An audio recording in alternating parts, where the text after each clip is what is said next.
pie chart for success. Did you know?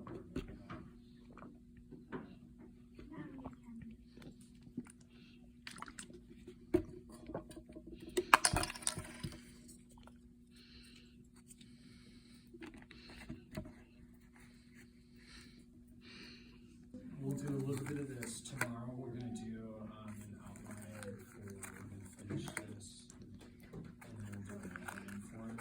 And then Friday we'll we'll also start looking at some responses people have had to like how do we fix this. And we'll look at 3 different options around there. So we may, I gotta look at tomorrow and Friday's plans, but I'll have those posted in the classroom. And then we'll be having a discussion next week about like what are solutions to policing issues, community issues. Did that like on Monday for like to look at